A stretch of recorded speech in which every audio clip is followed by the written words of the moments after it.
कली पुरुष कौन है? वह कहाँ उत्पन्न हुआ?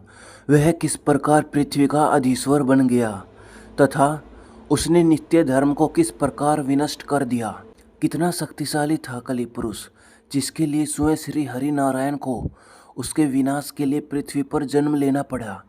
आइए विस्तार से जानते हैं कली पुरुष के संपूर्ण रहस्य को।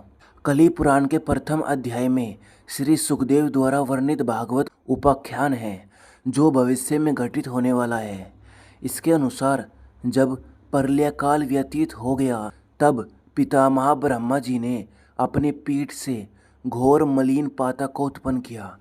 उसी पातक का नाम अधर्म हुआ।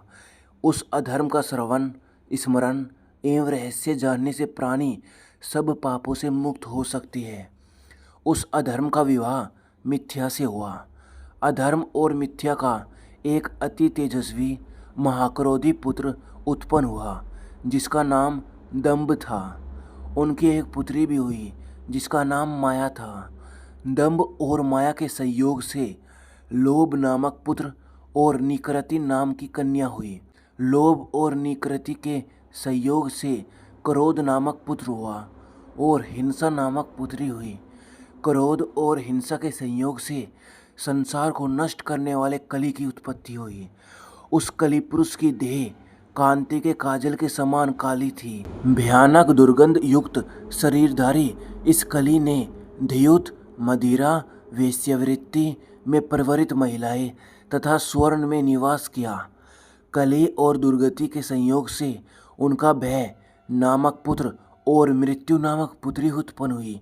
मृत्यु ने निर्य नामक पुत्र और यातना नामक पुत्री को उत्पन्न किया। निर्य और यातना के संयोग से हजारों पुत्र उत्पन्न हुए।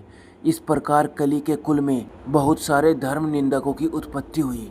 यह सभी आदि व्याधि, ग्लानि, दुख, शोक और भय के आश्रय को प्राप्त होकर यज्ञ, वैदिक तथा तांत्रिक कर्मों का नाश करने वाले हुए। कलिराज के अनुचर युंथों ने चंचल और कामुक देह धारण किए।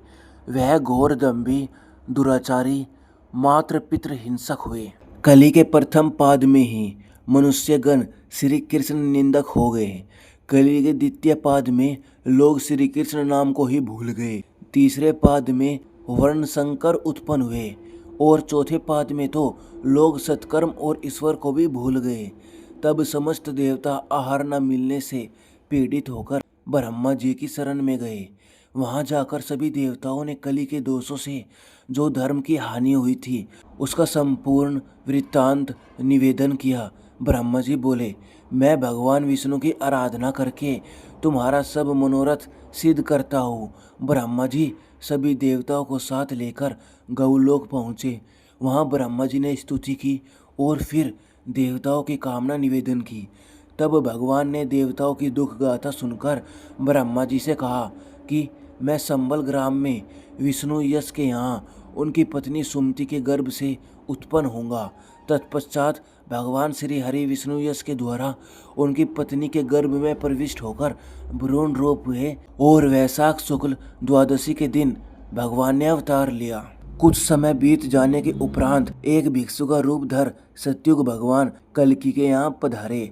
कल्कि जी ने प्रश्न किया, आप कौन हैं? भिक्षु ने कहा, मैं आपका आज्ञाकारी सत्युग हूँ।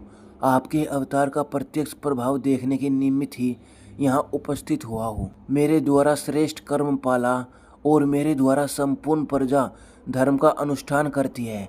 कल्कि जी ने सत्युग को इस प्रकार आया देखकर कलयुग के शासन में स्थित विशासन नामक नगरी में युद्ध करने की इच्छा करते हुए अपने अनुयायियों को युद्ध के लिए तैयार हो जाने के लिए कहा। तभी वहाँ कितनी ही अक्षौणी सेना एकत्रित हो गई। इतने में ही वहाँ धर्म का भी आगमन हुआ। वह बहुत घबराए हुए थे। कल्कि जी धर्म से उनके आगमन का कारण पूछा। धर्म बोला, हे प्रभु, मैं ब्रह्म स्वरूप धर्म आपके वक्ष स्थल से उत्पन्न हुआ हूँ। मेरे द्वारा सभी प्राणियों के कार्यों को सिद्धि होती है। मैं यज्ञ फल प्रदान करके साधुजन का अभिष्ट पूर्ण करता हूँ। इस समय शक, कंबोज, सबर आदि कलयुग के शासन में रहते हैं। कली कर्म के कारण मैं उस बलवान कली पुरुष से ही हारा हुआ हूँ। इसलिए मैं आपके चरणों की शरण में उपस्थित हुआ हूँ। कल्कि जी धर्म से बोले, हे धर्म, इधर देखो, सतयुग का आगमन हो चुका है। तुम्हें यह विदित ही है कि मैंने ब्रह्मा जी द्वारा प्रार्थित होकर यह देह धारण किया है। तुम भय को त्याग दो और अपने पुत्र एवं बांधवों सहित शत्रुओं पर दिग्विजय के उद्देश्य से प्रस्थान करो। मैं भी तुम्हारा साथ दूंगा। इस प्रकार भगवान कल्कि मलेच्छों पर विजय की कामना से कली के आवास वाले स्थान में पहुंचे। संसार के भयप्रद यह नगरी भयंकर प्रतीत होती थी। वहां भूतों का निवास होने के कारण वहां गौमांस की दुर्गंध आ रही थी। वहां का अधीश्वर कल्कि जी का आक्रमण सुनकर अपने उल्लू की ध्वजा वाले रथ पर आरूढ़ होकर बाहर आया। उस कली को देखकर भगवान कल्कि की आज्ञा से धर्म ने उसके साथ संग्राम प्रारंभ किया। दंभ से रित और लोभ से प्रसाद भिड़ गया। क्रोध के साथ अभय और भय के साथ सुख का युद्ध होने लगा। वहां अत्यंत घोर एवं दारुण संग्राम उपस्थित हो गया। कोक विकोक के साथ स्वयं भगवान कल्कि युद्ध में तत्पर हुए। यह कोक विकोक ब्रह्मा जी से वर प्राप्त करने के कारण अत्यंत अहंकारी हो गए थे। इन दोनों का भगवान के साथ प्रलयंकारी युद्ध आरंभ हो गया। इस प्रकार भयंकर युद्ध होता देखकर सतयुग सहित धर्म ने अत्यंत क्रोध पूर्वक कली से युद्ध प्रारंभ किया। तब कली इन दोनों की भीषण बाण वर्षा को सहन न कर पाया और अपने वाहन गधे को वहीं छोड़कर भागता हुआ अपनी पुरी में घुस गया। उसका रथ चकनाचूर हो गया। तत्पश्चात सतयुग को साथ लेकर धर्म कली की राजधानी में प्रविष्ट हुआ और उसने कली के सहित उसकी संपूर्ण नगर को अपने बाणों से जला दिया। कली के सभी अंग जल गए। उसकी पत्नी और पुत्र सभी मारे गए। तब वह रोता हुआ अप्रकट रूप से अन्य वर्ष अर्थात कल्प में पलायन कर गया। कली तो वहां से गायब हो गया, परंतु कल्कि भगवान का कोक विकोक से युद्ध चलता रहा। बड़ी कठिनाइयों के बाद अंत कल्कि जी के हाथों वह दोनों मारे गए। इस प्रकार विजय को प्राप्त हुए कल्कि जी अपनी विशाल सेना सहित आगे बढ़े और भल्लाट नगर में पहुंचे। परंतु कली पुरुष अगले युग में प्रस्थान कर चुका था। वह अभी भी जिंदा था। इसलिए दोस्तों, आप हमारे चैनल को सब्सक्राइब कर देना। मैं अगली वीडियो में बताऊंगा कि कली पुरुष का आगे क्या होगा। वहां से कलयुग फिर से प्रारंभ हो जाएगा। दोस्तों, वीडियो को लाइक करना, अपने दोस्तों में, अपने फैमिली में शेयर करना और बने रहना हमारे चैनल वेदों की दुनिया पर। मैं ऐसी ही वीडियो आपके लिए लाता रहूँगा। धन्यवाद आपका।